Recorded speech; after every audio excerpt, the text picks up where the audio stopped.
Welcome to the full version of You Don't Believe the Bible, but yet you believe in Darwin. Now, let me start out by explaining that the Bible is said to have been written by over 40 men. Now, starting from Genesis to Revelations, if you read even the first 5 books, the Torah or the Pentateuch, okay, you'll find that from Genesis, Exodus, Leviticus, Numbers, and Deuteronomy, you will find it's a continuation from the creation to the law giving. The other books after that is describing and explaining the cultures, civilization, and implementing the laws that was given through Moses. It's not Moses' laws, it's God's laws and commandments given to man to govern mankind. However, man tend to, because of the error in the garden, took on this responsibility or idea that your opinion is right and the rest of mankind is wrong. Where do you get this superiority complex, thinking that you know right from wrong, when you're born into a world that exists without you, before or after? So you see, the moral laws and all laws are given by God. And most of the world, for example, uses stealing, lying, and murder from God as universal. The sexual morality that God implies, and the only one that he accepts, is marriage between a male and female. That, however, mankind don't want to live with, so you alter that and bend and twist and tweak it to suit your own selfish and corrupt desires of the flesh. So, that being said, there are many evidence to support biblical occurrences. There is one about a tunnel that an army used to enter the city. They have found that tunnel. Look it up. There is rumors of Noah's Ark in the mountains of Ararat. More evidence. But you see, that will never come to light. Why? It's quite obvious. If it is accepted to be Noah's Ark, then you'd have to acknowledge the flood, which universally it is a scientific fact that the globe was covered in water. Now, if you accept that fact, you have to accept the fact that God is the one who did it. Therefore, you have to surrender, acknowledging that God is the creator of all things. This is the view of, for those who don't believe in God and just believe that the earth just got here by itself through natural causes, by no outside influence, which that in itself is nonsensical, and anyone who think that should reconsider their mind process in how they do these things, because nothing exists without cause and effect. You don't have an effect without a cause, or a cause without an effect. Nothing. So there's evidence to back up scriptures. Also, they don't contradict themselves. The message of the Bible from Genesis to Revelations is the same. God is the creator. Mankind fell from grace when they disobeyed. God, with his love for mankind, sent Jesus to restore the connection. Disobedience in the garden, obedience to Christ restores everything. You see, there's always two. The connection was severed. Jesus is there to restore it. You have to have two things. The only thing that I can tell you that does not have two is my opinion now is God. God is a single God, but triune. I gave this explanation in another video that I did way earlier. It's, for example, I was out playing pool, and this was years ago, and I made an incredibly difficult shot, and I jumped for joy and said, "Yeah, did you see?" And when I was looking around in the pool hall, it was late, and some guys were doing their own thing, so nobody saw my shot. I wanted to share my accomplishment, my joy with someone. That's a poor analogy, but it's something I can use. However, what I described was God is so loving because the scripture says he is love. So love has to be shared. You don't say you love someone but spend no time with them or express that love. It needs to be expressed. So my poor example is this. God, being who he is,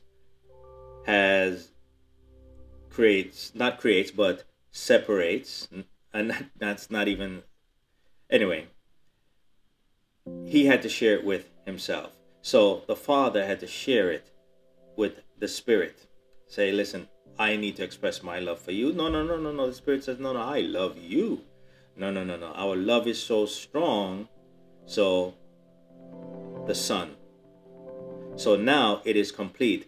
See, it's weird in the completion. When we look at it, it's a triune. God is love had to be expressed to the Spirit. The Spirit reciprocates to the Father.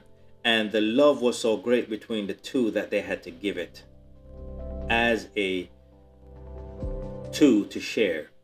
And the third is the Word, the Father, the Son, and the Word. And in that, it is complete. That's just an example of my own analogy of trying to give you a visual of what's going on. But look at it in worldview. You love a wife. The Spirit is a slight representation of the compassion of a woman, because it's in scripture in Proverbs 8. And now the scripture, the Spirit is like the wife and the Father, and together, coming together, creates you. And now you are complete because you have a mother, father, and you. And within you, you are triune. Your DNA is unique. You are an individual, just like the Son is unique. The Spirit is unique, and the Father is unique, but yet they're in one. You see that? Because they can find your mother and father out of your one drop of blood. And that can also be used to identify you. We are all triune. See, a lot of people misunderstand and say, oh, we're made in God's image, what you see on the outside, which is nonsense. We're flesh. God is not made of flesh. He's made in a triune, or he is triune, and he's spiritual. We have a spirit. Now, I'll make another video soon, a short, about the indwelling spirit. Scientific fact that when we die, we lose mass. 21 grams to be specific. Look up my video on that. I already shared that. So that's going to be it on the Bible. There's so much evidence that supports the Bible. More physical literature, documents, papers, found, scrolls, than any other faith system that supports the scriptures and everything that's found. Now, another thing is the Bible. The current Bible that we have today, this one I just got, and now this one is awesome. This is the King James Version, and the King James is the most accurate when it comes to the scrolls. It's almost like the scrolls are there and just taking it from there and putting it into the King James Version. That's why some people don't like the thou and thy. That's not in this one, but the translation is most accurate. The newer one tends to change the vernacular to fit modern culture, which takes away some of the meaning and the power, the impact of the message to fit with some of the beliefs of culture. I have to get into that another time, but that's why you need a few Bibles to compare against the King James Version. Okay, so that being said, now that's going to wrap up that part of you don't believe the Bible, but yet the message is still the same. The Bible is the way back to God. That's the message of the Bible. There's no contradiction in that.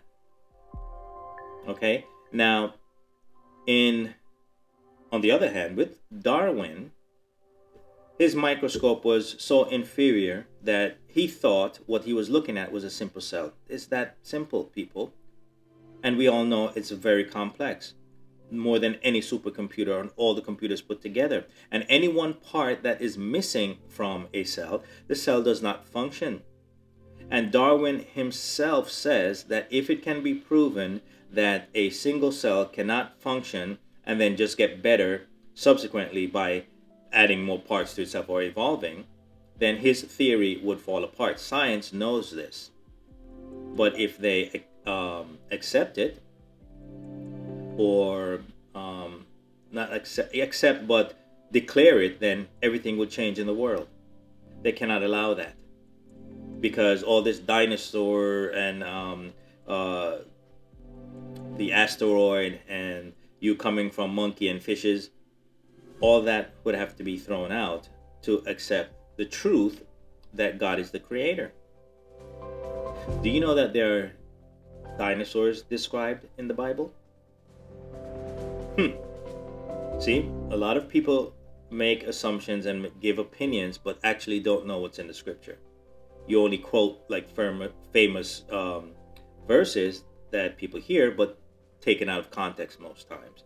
So you find it easy to believe a man that creates something of how we came into being, that takes more faith to believe in a magic act or an impossibility that a single cell lacking both male and female chromosomes just started to reproduce by itself and then created and separated itself and then starts to reproduce by using two. That doesn't make any sense. God created the first two to create one. That's the old thing. What came first, the chicken or the egg? You cannot have the egg without mature hens.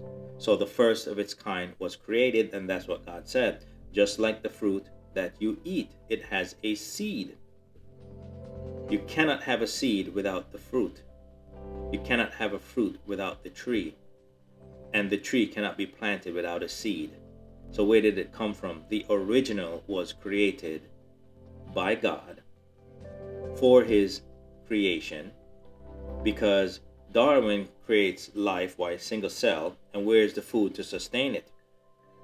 God creates both life and the food to sustain life. That is intelligence. And it's funny that science referred to God as a intelligence and evolution as unintelligent. How does that make sense? You can't be in your right state of mind and accept such nonsense. Okay? So after this, what is your conclusion on the scripture when it tells one message, and evolution where it relies on random, spontaneous accidents, which many say, and I'll give you one, I forget who said it, that for evolution to exist, it is like a tornado going through a junkyard, and when it leaves in its wake a fully assembled 747 plane with working avionics, because of the intricacies that it takes to create life, or the intricacies to create such a sophisticated aircraft. And so it is with life on Earth. That is it for now. I'm Pastor Rich, Walking Ministries Online, and I will see you soon.